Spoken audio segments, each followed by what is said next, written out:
And as always, a very special thank you to my subscribers and to Poner and Timey for supporting me on Patreon and Coffee. Poner wanted to add a little context to the big tooth chompy face insult Peter does against Lloyd in this battle, since it does feel a bit out of nowhere. Basically, when you look at Kid Lloyd, you can see his teeth were pretty exaggerated, and I'd have to guess Lloyd maybe was teased about it in the past and uses that feature as some sort of self-deprecating in-joke. Still not great, but at least there's some context. And also, Poner wanted to shout out Kassem Gesus' absolutely insane, unhinged outfit in this episode. My guy's rocking one glove, the early 2010s long sleeve under short sleeve, and a pair of assless chaps. He's ready to party. And Timey wanted to say, okay, but when are we getting the Peter versus Lloyd death battle? And yeah, that's a good question. Frankly, it's a crime we haven't yet. Though speaking of death battle, those guys have had it rough with Screw Attack being bought and then Rooster Teeth dying, and it's a mini miracle that they got the rights back. And honestly, now that they're independent, I wouldn't even be surprised by an ERB collab. Fingers crossed, and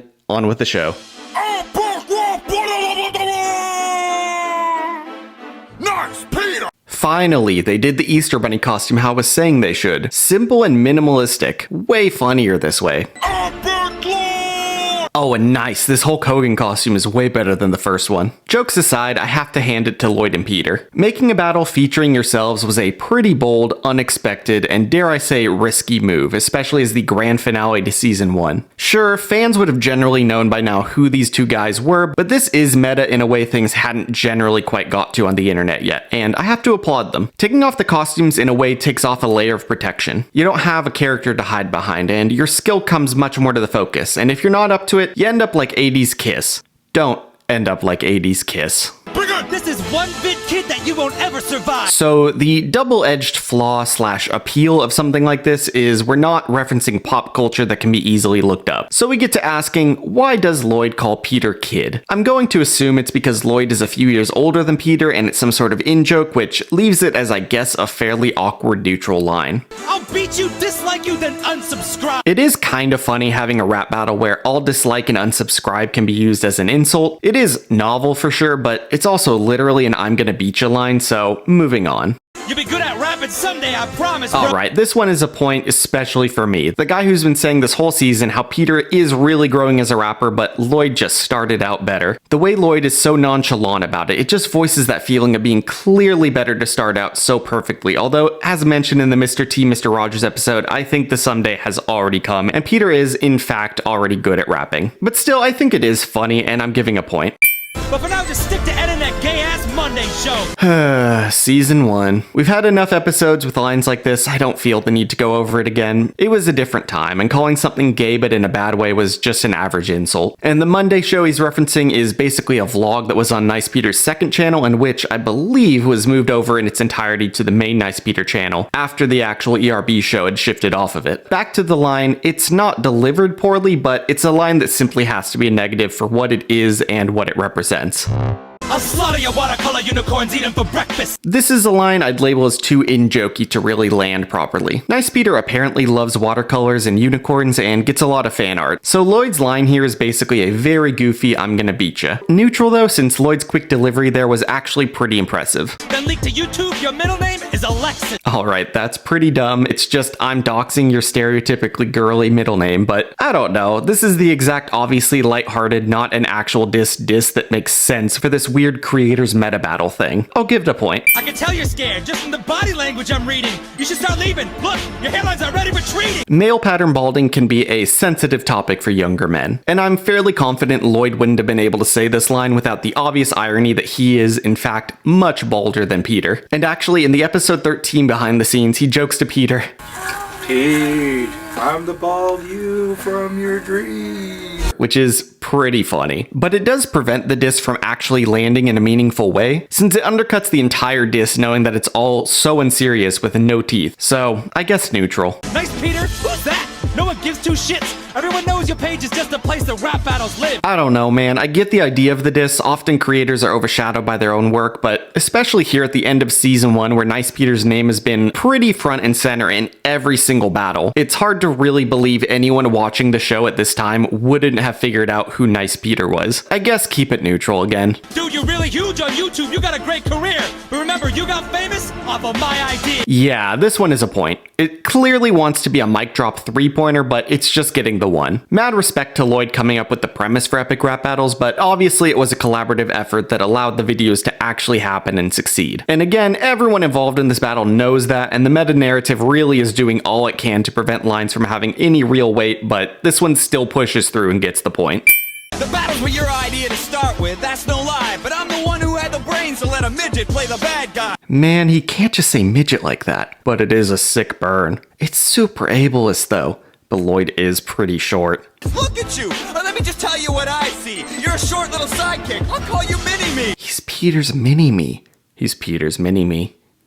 He is Peter's mini-me.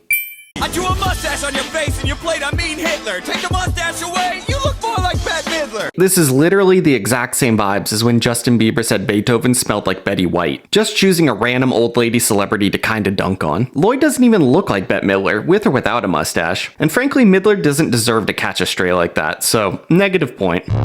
You big tooth, choppy face, horse-looking prick. As I've said before, physical insults need to walk a line to land and be funny. And this simply doesn't even get close to the landing strip. This one crash landed in the Hudson or something. Like, even knowing in the meta context Lloyd approved this line, it still feels too rude and mean-spirited for the battle.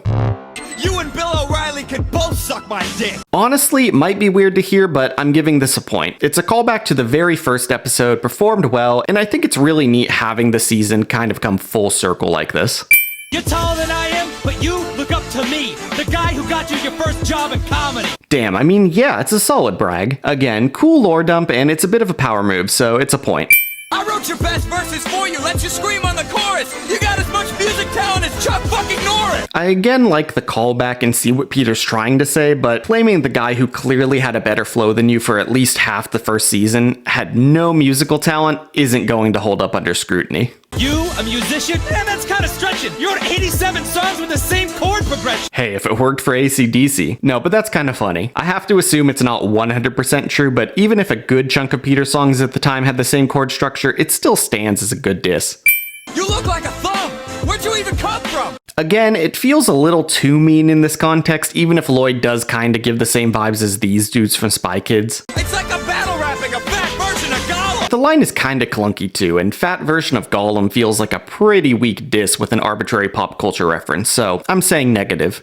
I'm gonna knock you right out of your little Superman sock. Another line that's way too much of an in-joke to land, it's referencing a forgotten Nice Peter song called Superman Socks, and this is all giving me Fly Like It's Quidditch flashbacks, so we're moving on. You were nothing before you rode up on Kassem G's jock. Do I want to deep dive into Kassem G right now? Not really. SparkNotes version, he's a friend of Peter and Lloyd and co-founder of Maker Studios, who at this point was producing the show, and from what I understand, he was a major proponent of ERB. The diss itself is just mid at best, so neutral. Man, you don't even have to say that kind of shit.